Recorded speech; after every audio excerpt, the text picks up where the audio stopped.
নমস্কার, আমি সুপর্ণা। আজ আমি আপনাদের শোনাব শরৎচন্দ্র চট্টোপাধ্যায়ের লেখা বিন্দুর ছেলের দ্বিতীয় পর্ব এবং শেষ পর্ব। যদি আমার এই গল্প পাঠ আপনাদের ভালো লাগে তাহলে লাইক করে দেবেন, শেয়ার করে দেবেন এবং অবশ্যই সাবস্ক্রাইব করে দেবেন। চলুন শুরু করা যাক বিন্দুর ছেলের শেষ পর্ব। বিন্দু বাপের বাড়ি হইতে ফিরিয়া আসিবার দিন দশেক পরে একদিন মধ্যাহ্নে অন্নপূর্ণা তাহার ঘরে ঢুকিতে ঢুকিতে বলিলেন, ছোট বউ একরাশ ময়লা জামা কাপড় সম্মুখে স্তব্ধ হইয়া বসিয়াছিল। অন্নপূর্ণা বললেন, ধোপা এসেছে। ছোট বউ কথা কহিল না। অন্নপূর্ণা এইবার তাহার মুখের ভাব লক্ষ্য করিয়া ভয় পাইলেন। উদ্বিগ্ন হইয়া জিজ্ঞাসা করিলেন, কি হয়েছে রে? বিন্দু আঙুল দিয়া ছোট ছোট 2 টুকরো পোড়া সিগারেট দেখাইয়া দিয়া বলিল, অমূল্যর জামার পকেট থেকে বেরুল। অন্নপূর্ণা নির্বাক হইয়া দাঁড়িয়া রহিলেন। বিন্দু সহসা কাঁদিয়া ফেলিয়া বলিল, তোমার 2টি পায়ে পড়ি দিদি, ওদের বিদায় করো, না হয় আমাদের কোথায় পাঠিয়ে দাও। অন্নপূর্ণা জবাব দিতে পারিলেন না। আরও কিছুক্ষণ নিস্তব্ধে দাঁড়িয়া থাকিয়া চলিয়া গেলেন। অপরাহ্নে অমূল্য স্কুল হইতে ফিরিয়া খাবার খাইয়া খেলা করিতে গেল। বিন্দু একটি কথাও বলিল না। ভৈরব চাকর নালিশ করিতে আসিল, নরেনবাবু বিনা দোষে তাহাকে চপেটাঘাত করিয়াছে। বিন্দু বিরক্ত হইয়া বলিল, দিদিকে বলগে। আদালত হইতে ফিরিয়া আসিয়া মাধব কাপড় ছাড়িতে ছাড়িতে কি একটা ক্ষুদ্র পরিহাস করিতে গিয়া ধমক খাইয়া চুপ করিল। অদৃশ্যে যে কত বড় ঝড় ঘনাইয়া উঠিতেছে বাড়ির মধ্যে তাহা কেবল অন্নপূর্ণাই টের পাইলেন। উৎকণ্ঠায় সমস্ত সন্ধ্যাটা ছটপট করিয়া একসময় নির্জনে পাইয়া তিনি ছোট বউয়ের হাতখানি ধরিয়া ফেলিয়া বিনোদেশ্বরে বলিলেন, হাজার হোক সে তোরই ছেলে, এইবারটি মাপ কর, বরং আড়ালে ডেকে ধমক দে। বিন্দু বলিল, আমার ছেলে নয়, সে কথা আমিও জানি, তুমিও জানো, মিছামিছি কথা বাড়িয়ে দরকার কি দিদি? অন্নপূর্ণা বললেন, আমি নয়, তুই তার মা, আমি তোকেই তো দিয়েছি। যখন ছোট ছিল খাইয়েছি পড়িয়েছি, এখন বড় হয়েছে, তোমার ছেলে, তোমরা নাও, আমাকে রেহাই দাও। বলিয়ে বিন্দু চলিয়া গেল। রাত্রে কাঁদো কাঁদো মুখে অমূল্য অন্নপূর্ণার কাছে শুইতে আসিল। অন্নপূর্ণা ব্যাপার বুঝিয়া বিরক্ত হইয়া বলিলেন, এখানে কেন? যা এখান থেকে, যা বলছি। অমূল্য ফিরিয়া দেখিল তাহার পিতা ঘুমাইতেছে। সে কোনো কথাটি না বলিয়া আস্তে আস্তে চলিয়া গেল। সকালবেলা কদম রান্নাঘরে এঁটো বাসন তুলিতে আসিয়া দেখিল বারান্দার এক কোণে কতকগুলি কাঠ খুঁড়ের ওপর অমূল্য পড়িয়া ঘুমাইতেছে। সে ছুটিয়া গিয়া বিন্দুকে তুলিয়া আনিল। অন্নপূর্ণাও ঘুম ভাঙিয়া বাহিরে আসিয়াছিলেন, কাছে আসিয়া দাঁড়াইলেন। বিন্দু তীক্ষ্ণভাবে বলিল, রাত্রে বড়গিন্নি বুঝি তাড়িয়ে দিয়েছিলে? ও, থাকলে ঘুমের ব্যাঘাত হয় না? ছেলের অবস্থা দেখিয়া ক্ষোভে দুঃখে তাহার নিজের চোখেও জল আসিতেছিল, কিন্তু বিন্দুর নিষ্ঠুর তিরস্কারে জ্বলিয়া উঠিয়া বলিলেন, নিজের দোষ তুই পরের ঘাড়ে তুলে দিতে পারলেই বাঁচিস। বিন্দু ছেলেকে তুলিতে গিয়া দেখিল তাহার গা গরম, জ্বর হইয়াছে। কহিল, সারা রাত কার্তিক মাসের হিমে জ্বর হইবেই তো, এখন ভালো হলে বাঁচি। অন্নপূর্ণা ব্যগ্র হইয়া ঝুঁকিয়া পড়িয়া বলিল, জ্বর হয়েছে, কই দেখি। বিন্দু সজোরে তাহার হাত ঠেলিয়া দিয়া বলিল, থাক, আর দেখে কাজ নেই, বলিয়া ঘুমন্ত ছেলেকে স্বচ্ছন্দে কোলে তুলিয়া লইয়া অন্নপূর্ণার প্রতি একবার বৃষ্টিষ্টি নিক্ষেপ করিয়া নিজের ঘরে চলিয়া গেল। 5-6 দিনেই অমূল্য আরোগ্য হইয়া উঠিল বটে, কিন্তু বড় জায়ের অপরাধটা বিন্দু মার্জনা করিল না। সেই দিন হইতে সে ভালো করিয়া কথা পর্যন্ত বলিল না। অন্নপূর্ণা মনে মনে সমস্তই বুঝিলেন, অথচ তিনিও মৌন হইয়া রহিলেন। সকলের সম্মুখে সমস্ত অপরাধ বিন্দু যে তাহারই উপর তুলিয়া দিয়াছে, এ অন্যায় তিনিও ভুলিতে পারিলেন না। এইটি একদিন কি একটা কথার পর তিনি এলোকেশীর কাছে বলিয়া ফেলিলেন, ওর জ্বর তো ছোট বউয়ের জন্যেই, ও যে মরেনি এই ওর ভাগ্যি। কথাটা এলোকেশে বিন্দুর গোচর করিতে লেশ মাত্র বিলম্ব করিলেন না। বিন্দু মন দিয়া শুনিল, কিন্তু কথা কহিল না। সে যে শুনিয়াছে তাহাও এলোকেশে ভিন্ন আর কেহ জানিল না। বিন্দু বড়জায়ের সহিত একেবারে কথাবার্তা বন্ধ করিয়া দিল। কয়দিন হইতে নতুন বাটিতে জিনিসপত্র সরানো হইতেছিল। কাল সকালেই উঠিয়া যাইতে হইবে। যাদব ছেলেদের লইয়া সেই বাড়িতে ছিলেন। মাধব মকদ্দমা উপলক্ষে অন্যত্র গিয়াছিলেন, তিনিও ছিলেন না। ইতিমধ্যে এই বাড়িতে এক বিষম কাণ্ড ঘটিল। সন্ধ্যার সময় মাস্টার পড়াইতে আসিয়াছিল। কি মনে করিয়া বিন্দু তাহাকে ডাকাইয়া পাঠাইল। বলিল, কাল থেকে ওই বাড়িতে গিয়ে পড়াইবেন। মাস্টারমশাই যে আজ্ঞা বলিয়া চলিয়া যাইতেছিল। বিন্দু প্রশ্ন করিল, আপনার ছাত্রটি আজকাল পড়ে কেমন? মাস্টার বলিল, লেখাপড়া সে বরাবরই ভালো, প্রতিবারেই তো প্রথম হয়। বিন্দু কহিল, তা হয়, কিন্তু আজকাল চুরুট খেতে শিখেছে যে। মাস্টার বিস্মিত হইয়া বলিল, চুরুট খেতে শিখেছে? পরক্ষণেই নিজেই বলিল, আশ্চর্য নয়, ছেলেরা সমস্তই দেখা দেখি শেখে। কার দেখে শিখেছে? মাস্টার চুপ করিয়া রহিল। বিন্দু বলিল, ওর বাবাকে ও কথা জানাবেন। মাস্টার মাথা নাড়িয়া বলিল, এই দেখুন না, আজ 5-7 দিনের কথা। স্কুলের পথে এক উড়ে মারির বাগানে ঢুকে তার অসময়ের আম পেড়ে গাছ ভেঙে তাকে মারধর করে এক কাণ্ড করেছে। বিন্দু রুদ্ধ নিঃশ্বাসে বলিল, তারপর? উড়ে হেডমাস্টারকে বলে দেয়, তিনি 10 টাকা জরিমানা করিয়ে তাকে তা দিয়ে শান্ত করেছেন।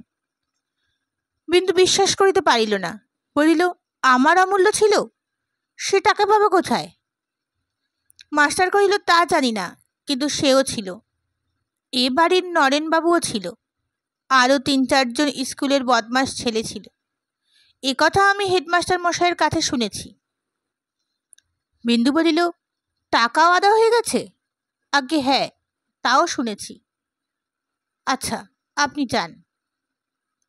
বলিয়া বিন্দু সেইখানেই বসিয়া রহিল। তার মুখ দিয়ে শুধু অস্ফুটে বাহির হইল, আমাকে না জানিয়ে টাকা দিলে? এত সাহস এ বাড়িতে কার? একে তাহার মন খারাপ, তাহাদের দিদির সহিত কথাবার্তা বন্ধ। তাহার উপরে এই সংবাদ বিন্দুকে হিতাহিত জ্ঞান শূন্য করিয়া তুলিল। সে উঠিয়া গিয়া রান্নাঘরে ঢুকিল। অন্নপূর্ণা রাত্রের জন্য তরকারি কুটিতেছিলেন। মুখ তুলিয়া ছোট বউয়ের মেঘাচ্ছন্ন মুখের দিকে চাহিয়া দেখিলেন। বিন্দু কহিল, দিদি, এর মধ্যে অমূল্যকে টাকা দিয়েছ? অন্নপূর্ণা ঠিক এই আশঙ্কাটাই করিতেছিল। ভয়ে তার গলা কাঠ হইয়া গেল। মৃদুস্বরে বলিল, কে বললে? বিন্দু বলিল, সেটা দরকারি কথা নয়। দরকারি কথা সেই বা কি বলে দিলে, আর তুমি বা কি বলে নিলে? অন্নপূর্ণা নিস্তব্ধ হইয়া রহিলেন। বিন্দু বলিলেন, তুমি চাও না যে আমি তাকে শাসন করি, সেই জন্যই আমায় লুকিয়েছ। অমূল্য আর যাই করুক, মিথ্যে কথা গুরুজনের কাছে বলবে না। তুমি জেনে শুনে দিয়েছ, সত্যি কি না? অন্নপূর্ণা আস্তে আস্তে বলিলেন, সত্যি, কিন্তু এই বাড়িতে তাকে মাপ করবন, আমি মাপ চাচ্ছি। বিন্দুর বুকের ভিতর পুড়িয়া যাইতেছিল। বলিল, একটিবার, আজ থেকে চিরকালের জন্য মাপ করলুম, আর বলবো না, আর কথা কব না।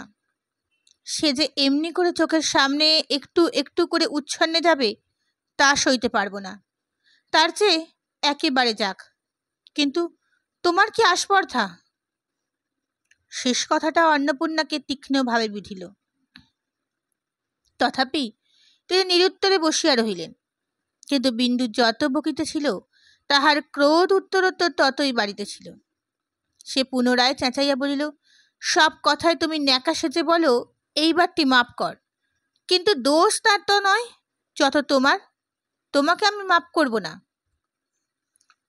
বাটি দাসীর চাকরেরাও আড়ালে দাঁড়াইয়া শুনিতেছিল।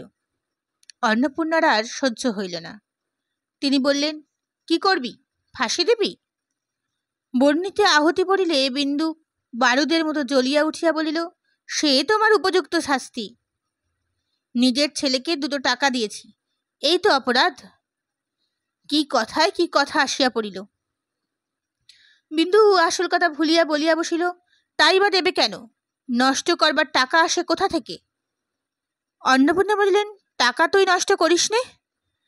আমি করি আমার টাকা, তুমি নষ্ট করো কার টাকা শুনি? অন্নপূর্ণা এবার ভয়ঙ্কর ক্রুদ্ধ হইয়া উঠিলেন। তিনি নিস্তব্ধে ঘরের মেয়ে ছিলেন, মনে করিলেন বিন্দু সেই ইঙ্গিতই করিয়াছে। দাঁড়াইয়া উঠিয়া বলিলেন, তুই না হয় মস্ত বড়লোকের মেয়ে, কিন্তু তাই বলে আর কেউ যে দুটো টাকাও দিতে পারে না সেই অহংকার করিস নে।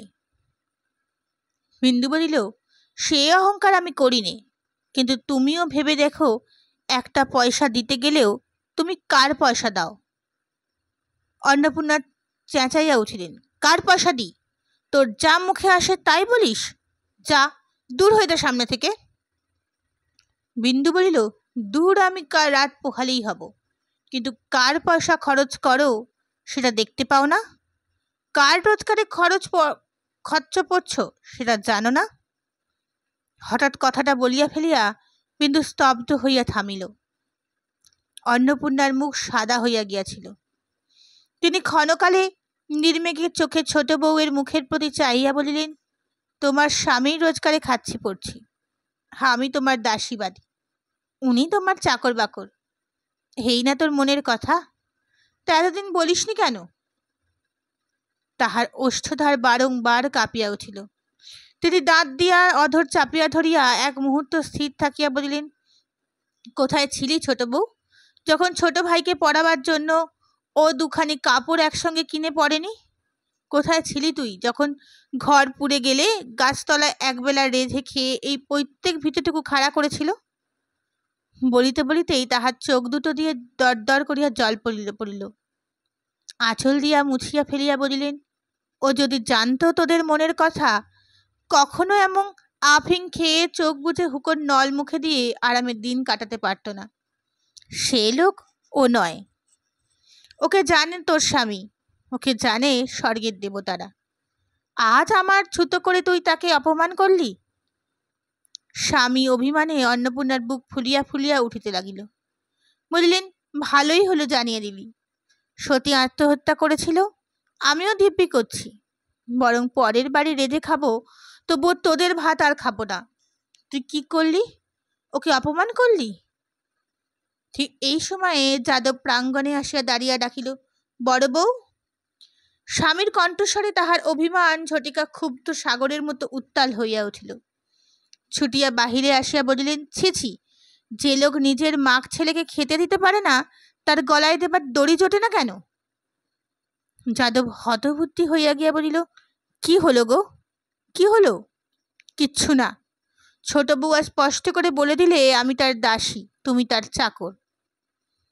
ঘরের ভিতর বিন্দু জিভ কাটিয়া কানে আঙুল দিল। অন্নপূর্ণা কাঁদিতে কাঁদিতে বলিলেন, আমার এক পয়সা কাউকে হাত তুলে দেবার অধিকার নেই। তুমি বেঁচে থাকতেও আজ আমাকে এ কথা শুনতে হলো। আজ তোমার সামনে দাঁড়িয়ে এই শপথ করছি, ওদের ভাত খাবার আগে যেন আমার ব্যাটার মাথা খেতে হয়। বিন্দুর অবরুদ্ধ কণ্ঠরুদ্ধে এ কথা অস্পষ্ট হইয়া প্রবেশ করিল। সেই অস্ফুটে, কি করলে দিদি বলিয়া সেখানে ঘাড় গুজিয়া আজ দ্বাদশ বর্ষ পরে অকস্মাৎ মূর্ছিত হইয়া পড়িল। নতুন বাড়িতে যাদব, অন্নপূর্ণা ও অমূল্য ব্যতীত আর সকলেই আসিয়াছিল। বাহিরে হইতে বিন্দুর পিসির মেয়ে, নাতি নাতনি, বাপের বাড়ি হইতে তার বাবা মা, তাদের দাস দাসী প্রভৃতিতে সমস্ত গৃহ পরিপূর্ণ হইয়া গিয়াছিল। এখানে আসিবার দিনটাতেই শুধু বিন্দুকে কিছু বিমনা দেখাইয়াছিল, কিন্তু পরদিন হইতেই সে ভার কাটিয়া গেল। রাগ পড়িলেই অন্নপূর্ণা আসিবেন, ইহাতে বিন্দুর লেশ মাত্র সংশয় ছিল না। এখানে পূজা দিয়া লোকজন খাওয়াইতে হইবে, সে তাহার উদ্যোগ আয়োজনে ব্যস্ত হইয়া পড়িল। বিন্দুর বাপ জিজ্ঞাসা করিলেন, মা, তোর ছেলেকে দেখছি না যে? বিন্দু সংক্ষেপে কহিল, সে ও বাড়িতে আছে। মা প্রশ্ন করিলেন, তোর যা বুঝে আসতে পারলে না? বিন্দু কহিল, না। তিনি নিজেই তখন বলিলেন, সবাই এলে ও বাড়িতেই বা থাকবে কে? পৈতৃক ভিটে বন্ধ করেও তো রাখা চলে না। বিন্দু চুপ করিয়া কাজে চলিয়া গেল। যাদব এই কয়দিন প্রত্যহ সন্ধ্যার সময় একবার করিয়া বাহিরে আসিয়া বসিতেন, কথাবার্তা বলিয়া সংবাদ লইয়া ফিরিয়া যাইতেন, কিন্তু ভিতরে ঢুকিতেন না। গৃহপূজার পূর্বে রাত্রে তিনি ভিতরে ঢুকিয়া এলোকেশীকে ডাকিয়া তত্ত্ব লইতেছিলেন। বিন্দু জানিতে পারিয়া আড়ালে দাঁড়িয়া শুনিতে লাগিলেন। পিতার অধিক এই ভাসুরের কাছে ছেলেবেলা হইতে সেই দিন পর্যন্ত যে কত আদর পাইয়াছেন, কত স্নেহের ডাক শুনিয়াছেন। যাদব মা বলিয়া ডাকিতেন, কোনো দিন বৌমা পর্যন্ত বলে নাই। এই ভাসুরের কাছে জায়ের সহিত কলয়া করিয়া কত নালিশ করিয়াছে, কোনোটি তাহার কোনোদিন উপেক্ষিত হয় নাই। আজ তাহার কাছে অপরিসীম লজ্জায় বিন্দুর কণ্ঠ রোধ হইয়া গেছে। যাদব চলিয়া গেলেন। সে নিভৃতে ঘরের মধ্যে মুখে আঁচল গুজিয়া ফুলিয়া ফুলিয়া কাঁদিতে লাগিল। চারিদিকে লোক, পাছে কেউ শুনিতে পায়। পরদিন সকালবেলা বিন্দু স্বামীকে ডাকিয়া আনিয়া বলিল, বেলা হচ্ছে, পুরুত বসে আছেন, বর ঠাকুর এখনো তো এলেন না। মাধব বিস্মিত হইয়া জিজ্ঞাসা করিল, তিনি কেন? বিন্দু ততধিক বিস্মিত হইয়া বলিল, তিনি কেন? তিনি ছাড়া এসব করবে কে? মাধিল্য বলিল, হয় আমি, না হয় ভগ্নিপতি প্রিয়বাবু করবেন, দাদা আসতে পারবেন না। বিন্দু ক্রুদ্ধ হইয়া বলিলেন, আসতে পারবেন না বললেই হলো? তিনি থাকতে কি কারোর অধিকার আছে? না না, সে হবে না, তিনি ছাড়া আমি কাউকে কিচ্ছু করতে দেব না। মাধব বলিল, তবে বন্ধ থাক, তিনি বাড়ি নেই, কাজে গেছেন।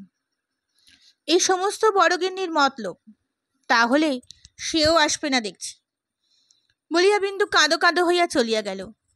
তাহার কাছে পূজা অর্চনা, উৎসব আয়োজন, খাওয়ান দাওয়ান সমস্তই এক মুহূর্তে একেবারে মিথ্যে হইয়া গেল। 3 দিন ধরিয়া অনুক্ষণ সে এই চিন্তাই করিয়াছে, আজ বর ঠাকুর আসিবেন, দিদি আসিবেন, অমূল্য আসিবে। আজকের সমস্ত দিনব্যাপী কাজকর্মের ওপর সে যে মনে মনে তাহার কতখানি নির্ভর করিয়া নিশ্চিত হইয়া বসিয়াছিল, সে কথা সে ছাড়া আর কেহই জানিত না। স্বামীর একটা কথা এসে সমস্ত মরীচিকার মতো অন্তর্ধান হইয়া যাইবা মাত্র উৎসবের বিরাট পণ্ডশ্রম পাষাণের মতো তাহার বুকের ওপর চাপিয়া বসিল। এলোকেশী আসিয়া বলিলেন, ভাঁড়ারের চাবিটা একবার দাও ছোট বউ, ময়রা সন্দেশ নিয়ে এসেছে। বিন্দু ক্লান্তভাবে বলিল, ওইখানে কোথাও এখন রাখো ঠাকুরজি, পরে হবে। কোথায় রাখবো বউ? কাকেটাকে মুখ দেবে যে, তবে ফেলে দাও গে, বলিয়া বিন্দু অন্যত্র চলিয়া গেল। পিসিমা আসিয়া বলিলেন, হ্যাঁ বিন্দু, এ বেলা কতখানি ময়দা মাখবে একবার যদি দেখিয়ে দিতিস। বিন্দু মুখ ভার করিয়া বলিল, কতখানি মাখবে তার আমি কি জানি, তোমরা গিন্নি বানি তোমরা জানো না? পিসিমা অবাক হইয়া বলিলেন, শোনো কথা, কত লোক তোদের এবেলা খাবে, আমি তার কি জানি? বিন্দু রাগিয়া বলিল, তবে বলো গে ওকে, যে ছিল দিদি, অমূল্যধনের পৈতের সময় 3 দিন ধরে শহরের সমস্ত লোক খেলে, তা একবার বলেনি ছোট বউ, ওর করগে যে সেটা দিয়ে গে, তার একটা হাড়ের যা যোগ্যতা এ বাড়ির সমস্ত লোকের তা নেই, বলিয়া আর একটা ঘরে চলিয়া গেল। কদম আসিয়া জিজ্ঞাসা করিল, দিদি, জামাইবাবু বললেন পুজোর কাপড় চোপড়গুলো। তাহার কথা শেষ হইবার পূর্বেই বিন্দু চেঁচাইয়া উঠিল, খেয়ে ফেল আমাকে, তোরা খেয়ে ফেল, যা দূর হইতে সামনে থেকে। কদম শতব্যস্তে পলায়ন করিল। খানিক পরে মাধব আসিয়া কয়েকবার ডাকাডাকি করিয়া বলিল, ওগো শুনতে পাচ্ছ? বিন্দু কাছে সরিয়া আসিয়া ঝংকার দিয়া বলিয়া উঠিল, পাচ্ছি না, আমি পারবো না, পারবো না, পারবো না। হলো? মাধব অবাক হইয়া চাহিয়া রহিল। বিন্দু বলিল, কি করবে? আমার গলায় ফাঁসি দেবে? না হয় তাই দাও, বলিয়া কাঁদিয়া দ্রুতপদে সরিয়া গেল। বেলা বাড়িয়া উঠতে লাগিল। বিন্দু বিনা কাজে ছটপট করিয়া এ ঘর ও ঘর করিয়া কেবলই লোকের দোষ ধরিয়া বেড়াইতে লাগিল। কে তাড়াতাড়ি পথের ওপর কতগুলো বাসন রাখিয়া গিয়াছিল, বিন্দু টান মারিয়া সেগুলো উঠানের ওপর ফেলিয়া দিয়া কি করিয়া কাজ করাইতে হয় শিখাইয়া দিল। কার ভিজা কাপড় শুকাইতেছিল, উড়িয়া তাহার গায়ে লাগিবা মাত্র টানিয়া খণ্ড খণ্ড করিয়া ছিঁড়িয়া ফেলিয়া কি করিয়া কাপড় শুকাইতে হয় বুঝাইয়া দিল। যে কেহ তাহার সামনে পড়িল, সেই সভয়ে পাশ কাটাইয়া দাঁড়াইল। পুরোহিত বেচারা নিজে ভিতরে আসিয়া বলিলেন, তাই তো, বেলা বাড়তে লাগলো, কোনো বিলি ব্যবস্থাই দেখি নে। বিদু আড়ালে দাঁড়িয়া কড়া করিয়া জবাব দিল, কাজকর্মের বাড়িতে বেলা একটু হয়, বলিয়া আর একটা বাসন পা দিয়া ছুঁড়িয়া ফেলিয়া দিয়া আর একটা ঘরের মেঝের ওপর নির্জীবের মতো বসিয়া রহিল। মিনিট 10 পরে হঠাৎ তার কানে একটি পরিচিত কণ্ঠের শব্দ চাইবা মাত্রই সে ধরফর করিয়া উঠিয়া দরজায় গিয়া মুখ বাড়াইয়া দেখিল অন্নপূর্ণা আসিয়া প্রাঙ্গণে দাঁড়াইলেন। বিন্দু দুঃখে অভিমানে কাঁদিয়া ফেলিল।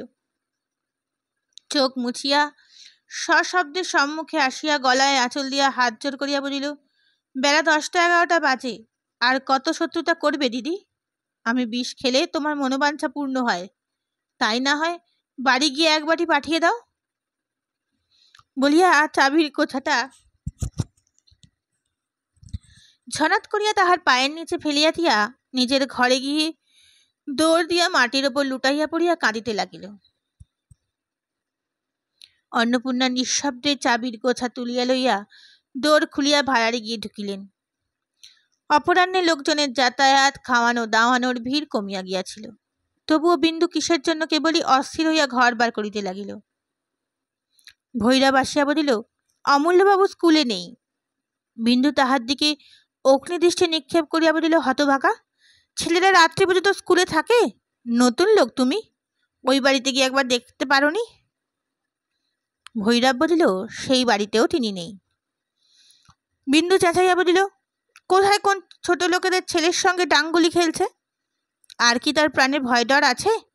এইবার একটা চোখ কানা হলে এই বড়গিন্নির মনোবাঞ্ছা পূর্ণ হয়, তাহলে 10 হাত বার করে খায়।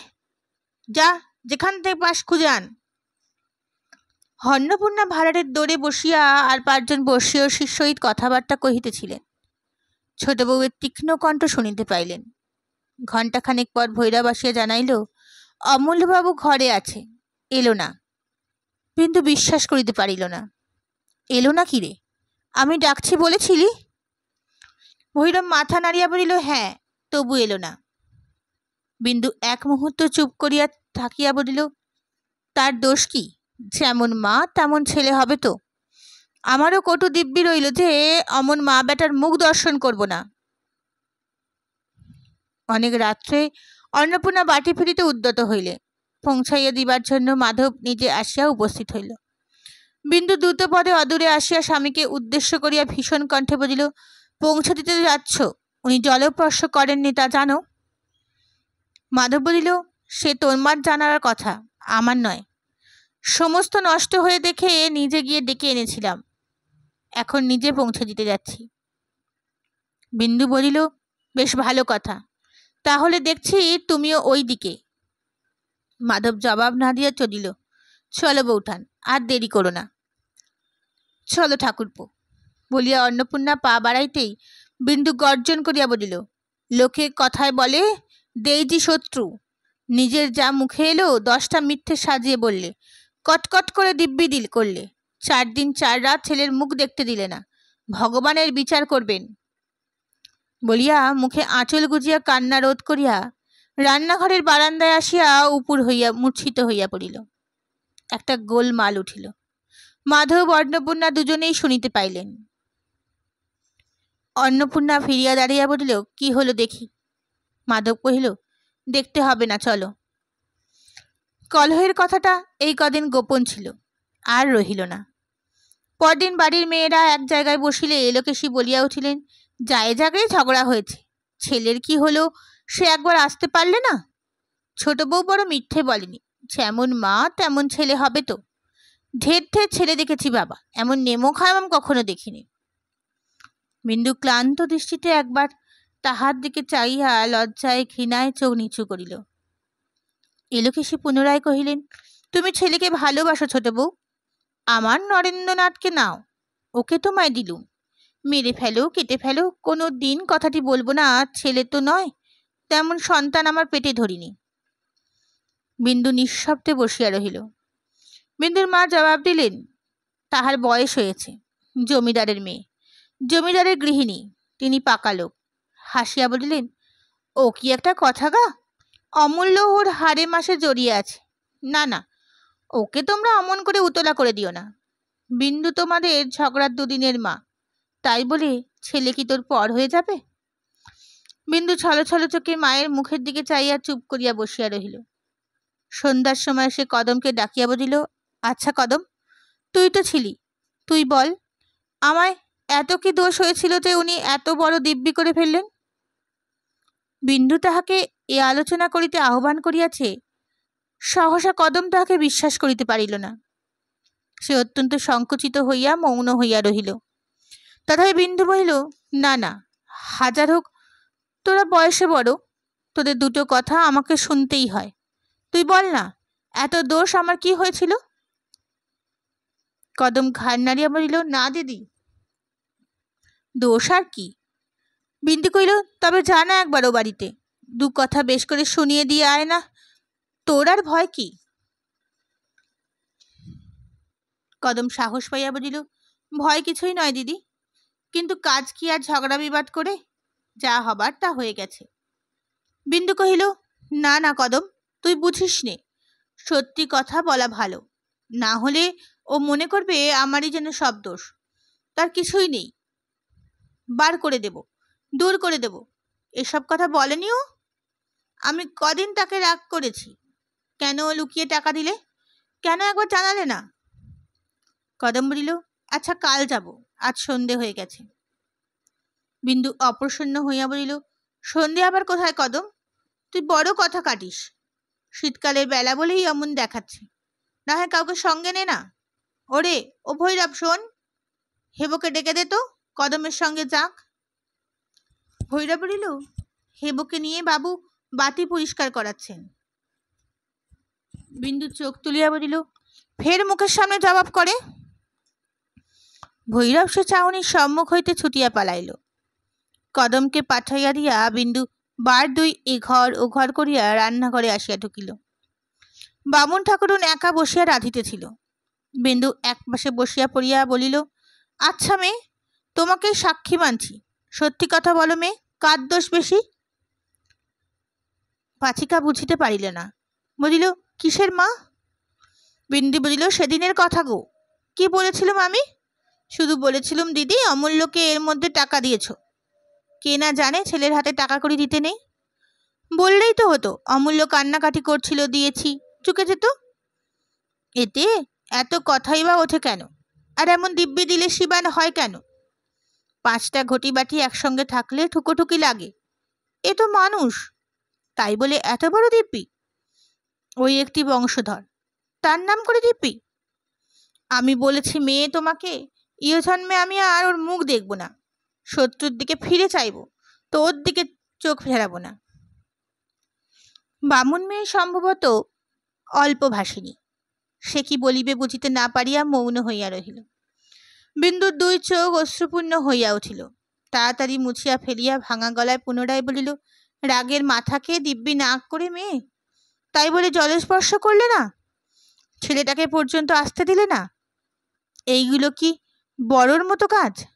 হাজার হোক আমি ছোট, বুদ্ধি কম, যদি তার পেটের মেয়ে হতুম, কি করতো তাহলে? আমিও তেমনি ওর নাম করে মুখে আনবো না, তা তোমরা দেখো। বামুন ঠাকুরন তথাপি চুপ করিয়া রহিল। বিন্দু বলিয়া উঠিল, তার ওই দিব্যি দিতে জানে, আমি জানি নে। কাল যদি ও বাড়িতে গিয়ে বলে আসি, 1 বাটি বিষ পাঠিয়ে না দাও তো তোমারে এই দিব্যি রইল, কি হয় তাহলে? আমি 2 দিন চুপ করে আছি, তারপর হয়ে গিয়ে ওই দিব্যি দিয়ে আসবো, না হয় নিজেই 1 বাটি বিষ খেয়ে বলে যাব দিদি পাঠিয়ে দিয়েছে, দেখি 5 জনে ওকে ছিছি করে কিনা, ও জব্দ হয় কিনা। বামুন ঠাকুরন ভয় পাইয়া মৃদুস্বরে বলিল, ছিমা, ওসব মতলব করতে নেই, ঝগড়া বিবাদ চিরস্থায়ী হয় না, উনিও তোমাকে ছেড়ে থাকতে পারবেন না, অমূল্য ধনও পারবে না। এ কদিন সে যে কেমন করে আছে আমরা তাই কেবল ভাবি। বিন্দু ব্যগ্র হইয়া বলিল, তাই বলো মেয়ে? নিশ্চয়ই তাকেও মারধর করে ভয় দেখিয়ে রেখেছে, যে একটা রাত আমাকে না হলে ঘুমোতে পারে না, আজ 5 দিন 4 রাত কেটে গেল। ও মাগির কি আর মুখ দেখতে আছে? ওই যে বললুম শত্রুর দিকে ফিরে চাইবো, তবু ওর দিকে ইহ জন্মে আজ না। বামুন ঠাকুরও নিজের কবজির কাছে একটা কালো দাগ দেখিয়া বলিল, এই দেখো মা, এখনো কাল ছিঁড়ে পড়ে আছে, সে রাতে তোমার মূর্ছা হয়েছিল, এসব কথা জানো না। অমূল্যধন কোথা থেকে ছুটে এসে তোমার বুকের ওপর পড়ে সে কি কান্না, সে তো আর কখনো দেখেনি। বলে ছোট মা মরে গেল, না দেয় তোমার চোখে মুখে জল দিতে, না দেয় বাতাস করতে, আমায় টানতে গেলুম, আমাকে কামড়ে দিলে। বড় মা টানতে গেলেন, তাকে আঁচড়ে কামড়ে কাপড় ছিঁড়ে এক করে দিলে। লোকে রুগীর সেবা করবে কি মা, তাকে নিয়ে ব্যতিব্যস্ত। শেষে 4-5 জন মিলে টেনে নিয়ে যায়। বিন্দু নির্মেষে চোখে তার মুখের পানে চাহিয়া কথাগুলো যেন বিগলিত লাগিল। তারপর অতি দীর্ঘ একটি নিঃশ্বাস ফেলিয়া ধীরে ধীরে উঠিয়া গিয়া নিজের ঘরে গিয়া দৌড় দিয়া শুইল। দিন 4 পরে বিন্দুর পিতা মাতা পিসি প্রভৃতি ফিরাইবার পূর্বের দিনে মূর্ছার পরে বিন্দু চুপ করিয়া বিছানায় পড়িয়াছিল। কদম বাতাস করিতেছিল, আর কেহ ছিল না। বিন্দু ইঙ্গিতে তাহাকে আরো কাছে ডাকিয়া মৃদু শুনিল, কদম, দিদি এসেছে রে। কদম বলিল, না দিদি, আমরা এত লোক আছি, তাকে আর কষ্ট দেওয়া কেন। বিন্দু ক্ষণকাল স্থির থাকিয়া বলিল, এই তোদের দোষ কদম, সব কাজে নিজেদের বুদ্ধি কাটাতে যাস। এমনি করেই একদিন আমাকে মেরে ফেলবি দেখছি। পুজোর দিনেও তো তোরা একবারই লোক ছিলি, কি করতে পেরেছিলি যতক্ষণ না সে 1 ফোঁটা লোকটি এসে বাড়িতে পা দিলে? ওরে, তোরা আর সে, আর করে আঙুলের ক্ষমতাও তোদের বাড়ি শুদ্ধ লোকের নেই। বিন্দুর মা ঘরে ঢুকিয়া বলিলেন, জামাইয়ের মত আছে বিন্দু, তুইও দিন কতক আমাদের সঙ্গে ঘুরে আসবি, চল। বিন্দুর মায়ের মুখের দিকে চাইয়া থাকিয়া বলিল, আমার যাওয়া না যাওয়া কি আর তার মতামতের উপর নির্ভর করে মা, যে তিনি বললেই যাব? আমার শত্রুর হুকুম না পেলে যাই কি করে? মা কথাটা বুঝিয়া বলিলেন, তোর জায়ের কথা বলছিস, তার আর হুকুম নিতে হবে না। যখন আলাদা হয়ে তোরা চলে এসেছিস, তখন উনি বললেই হলো। বিন্দু মাথা নাড়িয়া বলিলেন, না মা, তা হয় না। যতক্ষণ বেঁচে আছি ততক্ষণ যেখানেই থাকো সেই সব। আর যাই করি মা, তাকে না বলে বাড়ি ছেড়ে যেতে পারবো না। বরঠাকুর তাহলে রাগ করবেন। এলোকেশে এইমাত্র উপস্থিত হইয়া শুনিতেছিলেন। বলিলেন, আচ্ছা, আমি বলছি, তুমি চাও। বিন্দু সে কথার জবাব দিল না। মা বলিলেন, বেশ তো, না হয় লোক পাঠিয়ে তার মত নে না বিন্দু। বিন্দু আশ্চর্য হইয়া বলিল, লোক পাঠিয়ে? সে তো আরো মন্দ হবে মা। আমি তার মান জানি, মুখে বলবে যাক, কিন্তু ভেতরে রেগে থাকবে। হয়তো বরঠাকুরকে 5টা বানিয়ে বলবে, না মা, তোমরা যাও, আমার যাওয়া হবে না। মা আর জিদ করিলেন না, চলিয়া গেলেন। একবার ফাঁকা বাড়ি প্রতি মুহূর্তে তাহাকে গিলিবার জন্য হাঁ করিতে লাগিল। নিচের একটি ঘরেই লোকেশিরা থাকেন, দোতলার একটি ঘরে তাহার নিজের, আর সমস্ত খালি খাঁখা করিতে লাগিল।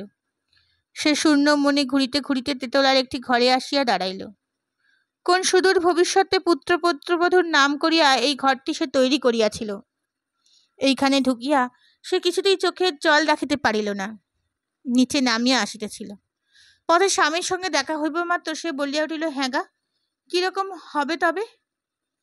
মাধব বুঝিতে না পারিয়া বলিলেন, কিসের? বিন্দু আর জবাব দিতে পারিল না। হঠাৎ দীর্ঘশ্বাস ফেলিয়া বলিল, না না, তুমি যাও, ও কিছু না। পরদিন সকালবেলা মাধব বাইরের ঘরে বসিয়া কাজ করিতেছিল। অকস্মাৎ বিন্দু ঘরে ঢুকিয়া কান্না চাপিয়া বলিল, উনি চাকরি করছেন নাকি? মাধব চোখ না তুলিয়াই বলিলেন, হুঁ কি, এ কি তার চাকরির বয়স? মাধব পূর্বের মতো কাগজের চোখ রাখিয়াই বলিল, চাকরি কি মানুষ বয়সের জন্য করে? চাকরি করে অভাবে। তার অভাবই বা হবে কেন?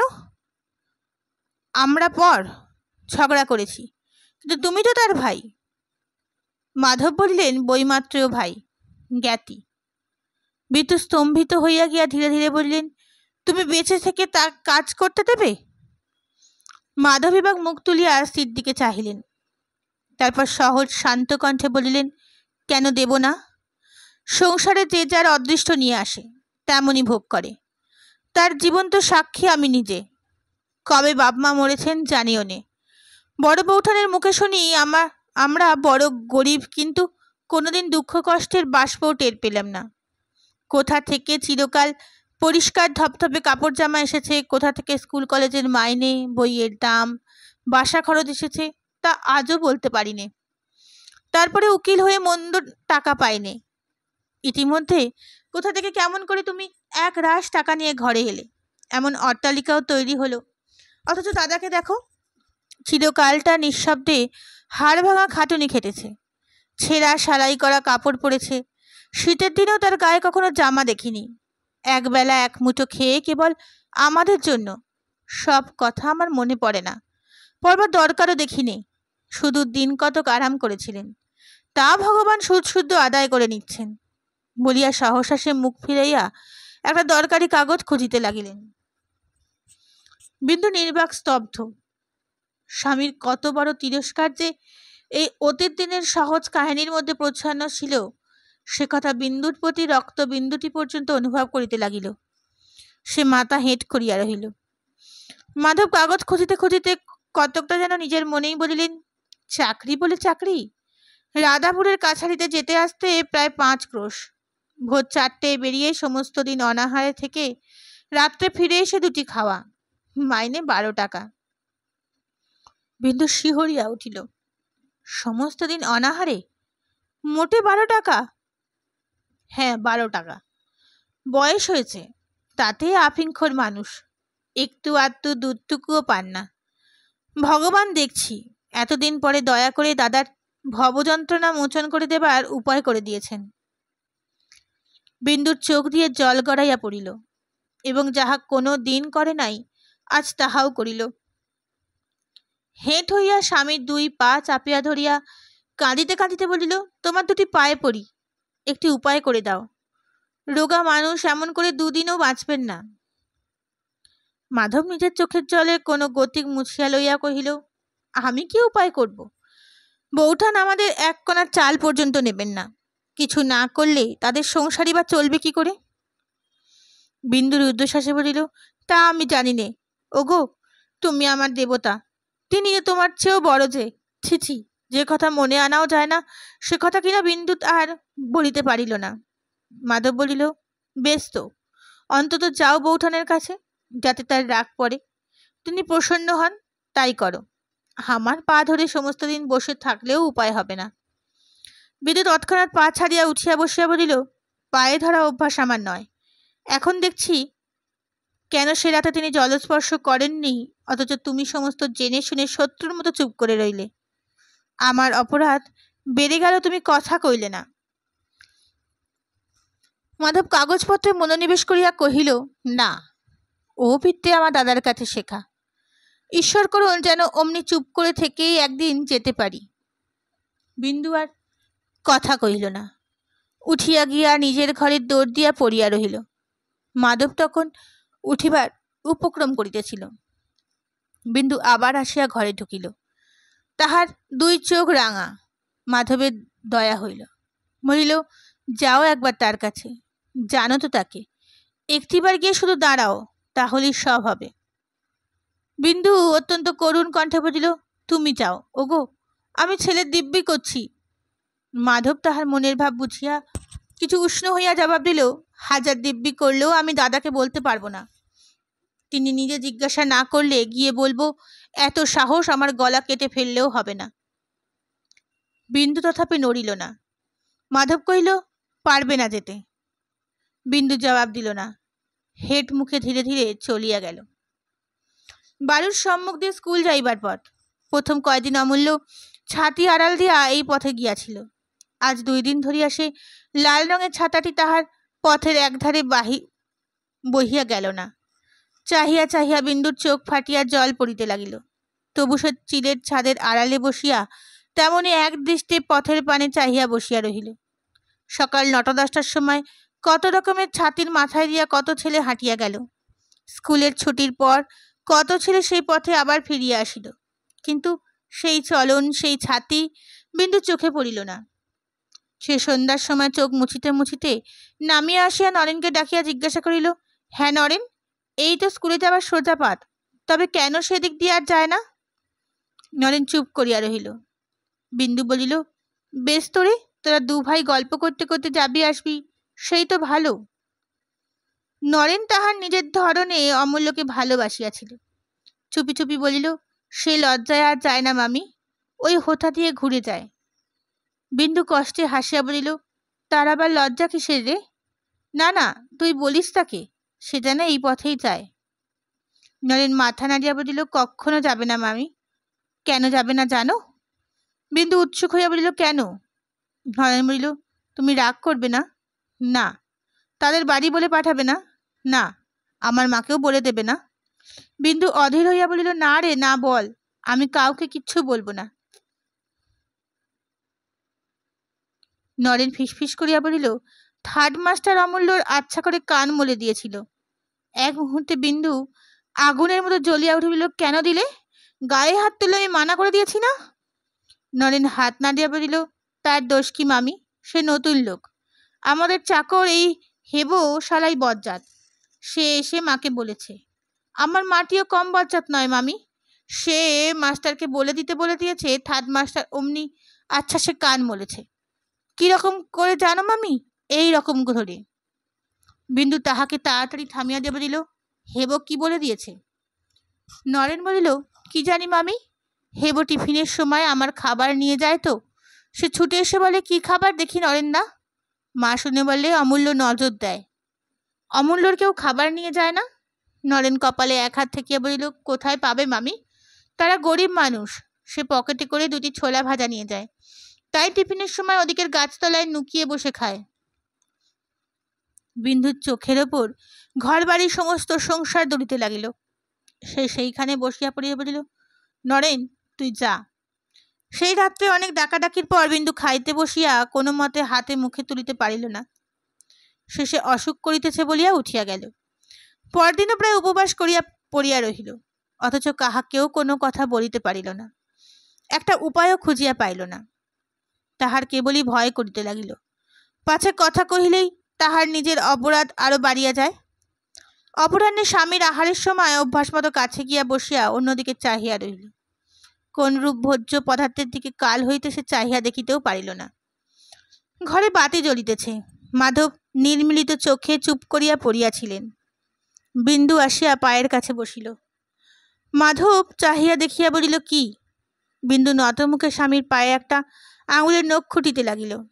মাধব স্ত্রীর মনের কথা অনুমান করিয়া লইয়া আর্দ্র হইয়া বলিলেন, আমি সমস্তই বুঝি বিন্দু, কিন্তু আমার কাছে কাঁদিলে কি হবে? তার কাছে যাও।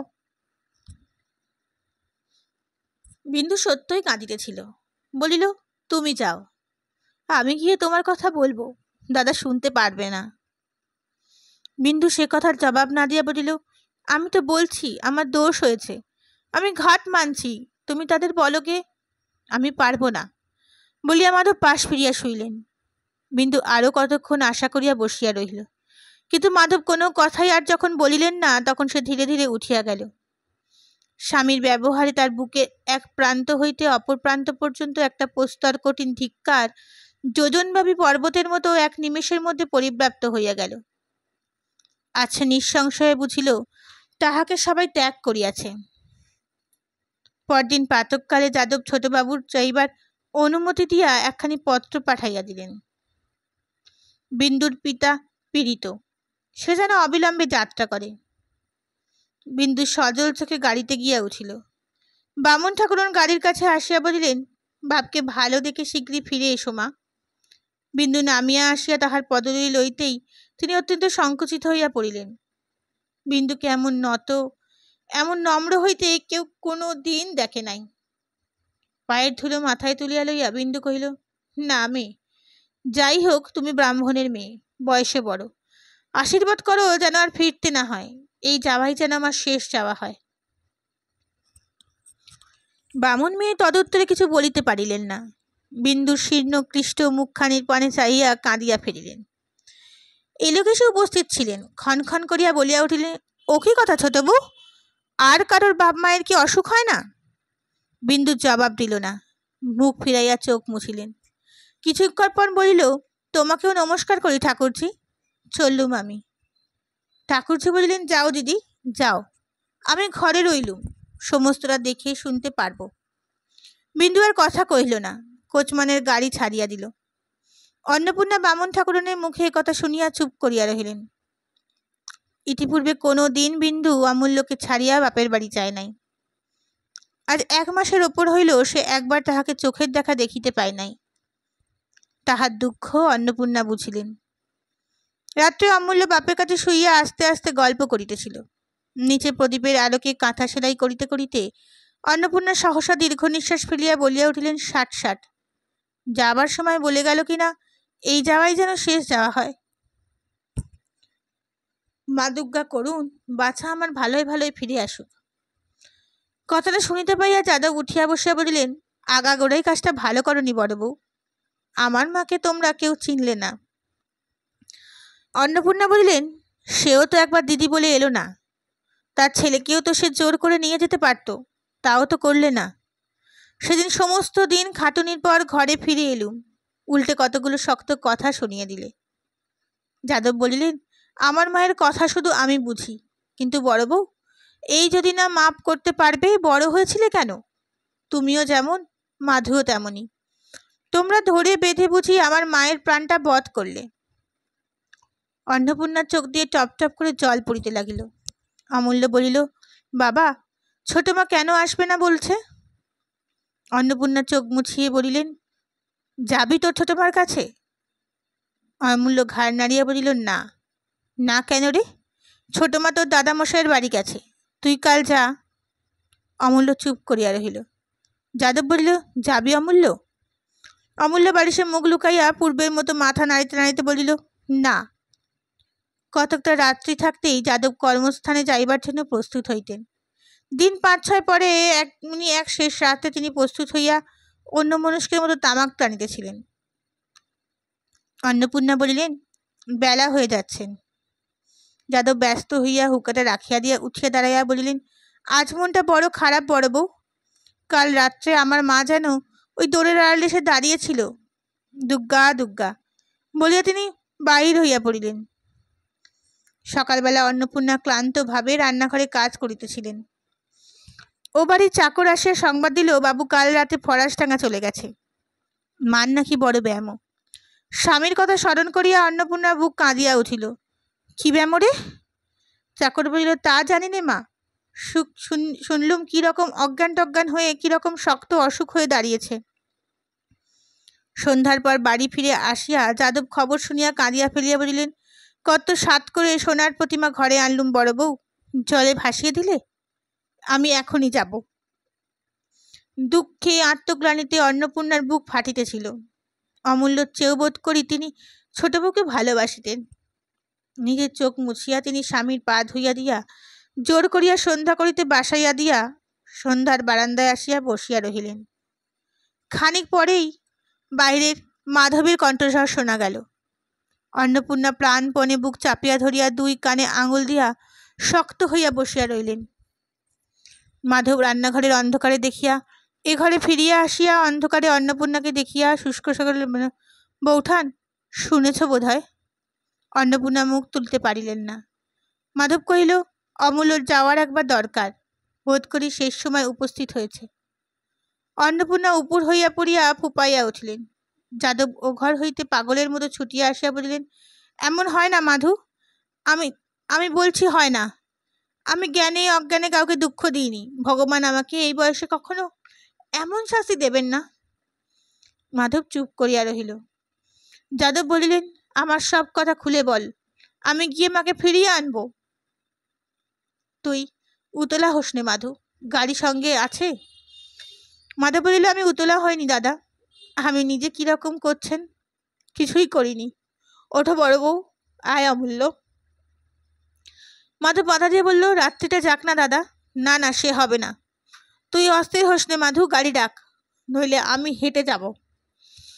মাধব আর কিছু না বলিয়া গাড়ি আনিলে 4 জনে উঠিয়া বসিলেন। যাদব বলিলেন, তারপরে? মাধব কহিল, আমি তো ছিলুম না, ঠিক জানি নে। শুনলাম দিন 4 আগে খুব জ্বরের ওপর ঘন ঘন মূর্ছা হয়। তারপরে এখনো পর্যন্ত কেউ ওষুধ কি 1 ফোঁটা দুধ অবধি খাওয়াতে পারেনি। ঠিক বলতে পারেনি কি হয়েছে, কিন্তু আশা আর নেই। যাদব জোর দিয়া বলি উঠিলেন, খুব আছে, 100 বার আছে। মা আমার বেঁচে আছেন। মাধু, ভগবান আমার মুখ দিয়ে এই শেষ বয়সে মিথ্যে কথা বার করবে না। আমি আজ পর্যন্ত মিথ্যে বলিনি। মাধব তৎক্ষণাৎ অবনত হয়ে অগ্রজের পদধূলি মাথায় লইয়া নিঃশব্দে বাহির রইল।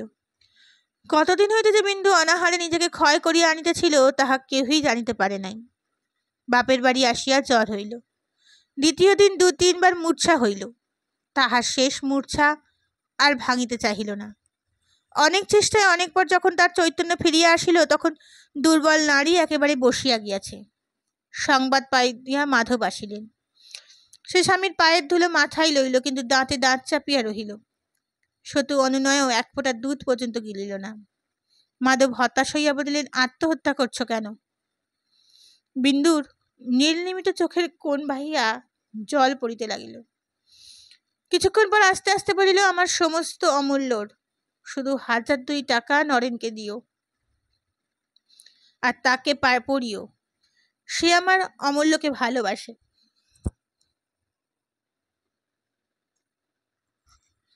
মাধব দাঁত দিয়া জোর করিয়া নিজের ঠোঁট চাপিয়া কান্না থামাইলেন। বিন্দু ইঙ্গিত করিয়া তাহাকে আরো কাছে আনিয়া চুপি চুপি বলিলেন, সে ছাড়া আর কেউ যেন আমাকে আগুন না দেয়। মাধব সে ধাক্কাও সামলাইয়া লইয়া কানে কানে বলিলেন, দেখবে কাউকে? বিন্দু ঘাড় নাড়িয়া বলিল, না থাক। বিন্দুর মা একবার ওষুধ খাইবার চেষ্টা করিলেন, কিন্তু বিন্দু তেমনই দৃঢ়ভাবে দাঁত চাপিয়া রহিল। মাধব উঠিয়া দাঁড়াইয়া বলিল, সে হবে না বিন্দু। আমার কথা শুনলে না, কিন্তু যার কথা ঠেলতে পারবে না আমি তাকে আনতে চললুম। শুধু এই কথাটি আমার রেখো, যেন ফিরে এসে দেখতে পাই। বলিয়া মাধব বাহিরে আসিয়া চোখ মুছিলেন। সেই রাত্রে বিন্দু শান্ত হইয়া ঘুমাইল। তখন সবে মাত্র সূর্যোদয় হইতেছিল। মাধব ঘরে ঢুকিয়া দীপ নিবাইয়া জানলা খুলিয়া দিতেই বিন্দু চোখ চাহিয়া সম্মুখের প্রভাতের স্নিগ্ধ আলোকে স্বামীর মুখ দেখিয়া মৃদু হাসিয়া বলিল, কখন এলে? এই আসছি। দাদা পাগলের মতো ভয়ানক কান্নাকাটি করছেন। বিন্দু আসতে বলিল, তা জানি। তার একটু পায়ের ধুলো এনেছ? মাধব বলিলেন, তিনি বাইরে বসে তামাক খাচ্ছেন, বৌঠান হাত পা ধুচ্ছেন। অমূল্য গাড়িতে ঘুমিয়ে পড়েছিল, ওপরে শুইয়ে দিয়েছি, তুলে আনবো? বিন্দু কিছুক্ষণ স্থির হইয়া থাকিয়া না ঘুমুক বলিয়া ধীরে ধীরে পাশ ফিরিয়া অন্যদিকে মুখ করিয়া শুইল। অন্নপূর্ণা ঘরে ঢুকিয়া তার শিয়রের কাছে বসিয়া মাথায় হাত দিতেই সে চমকিয়া উঠিল। অন্নপূর্ণা মিনিট খানেক নিজেকে সংবরণ করিয়া লই বলিল, ওষুধ খাসনি কেন রে ছোট? মরবি বলে? বিন্দু জবাব দিল না। অন্নপূর্ণা তাহার কানের উপর মুখ রাখিয়া চুপি চুপি বলিলেন, আমার বুক ফেটে যাচ্ছে, তা বুঝতে পারছিস? বিন্দু তেমনই চুপি চুপি উত্তর দিল, তবে মুখ ফেরা? তোর বর ঠাকুর বাড়ি নিয়ে যাবার জন্য নিজে এসেছেন। তোর ছেলে কেঁদে কেঁদে ঘুমিয়ে পড়েছে। কথা শোন, মুখ ফেরা। বিন্দু তথাপি মুখ ফিরাইল না। মাথা নাড়িয়া বলিল, না দিদি, আগে বলো। অন্নপূর্ণা বলিলেন, বলছি রে ছোট, বলছি, শুধু তুই একবার বাড়ি ফিরে আয়। এই সময় যাদব দ্বারের কাছে আসিয়া নাড়াইতেই অন্নপূর্ণা বিন্দুর মাথার ওপর চাদর টানিয়া দিলেন। যাদব এক মুহূর্ত আপাত মস্তক বস্ত্রাবৃতা তাহার অশেষ স্নেহের পাত্রী ছোট বউয়ের পানে চাহিয়া থাকিয়া অশ্রু নিরোধ করিয়া বলিলেন, বাড়ি চল মা, আমি নিতে এসেছি। তাহার শুষ্ক শীর্ণ মুখের দিকে চাহিয়া উপস্থিত সকলের চক্ষু সজল হইয়া উঠিল। যাদব এক মুহূর্ত মৌন থাকিয়া বলিল, আর একদিন যখন এতটুকুই ছিলি মা, তখন আমি এসে আমার সংসারের মা লক্ষ্মীকে নিয়ে গিয়েছিলাম। আবার আসতে হবে ভাবিনি। তবে মা শোন, যখন এসেছি তখন হয় সঙ্গে করে নিয়ে যাব, না হয় ও মুখও আর হব না। জানো তো মা, আমি মিথ্যে কথা বলিনি।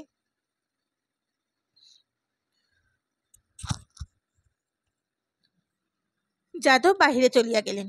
বিন্দু মুখ ফিরিয়া বলিলেন, দাও দিদি, কি খেতে দেবে? আর অমূল্যকে আমার জন্য শুইয়ে দিয়ে তোমরা সবাই বাইরে গিয়ে বিশ্রাম করো গে। আর ভয় নেই, আমি মরবো না।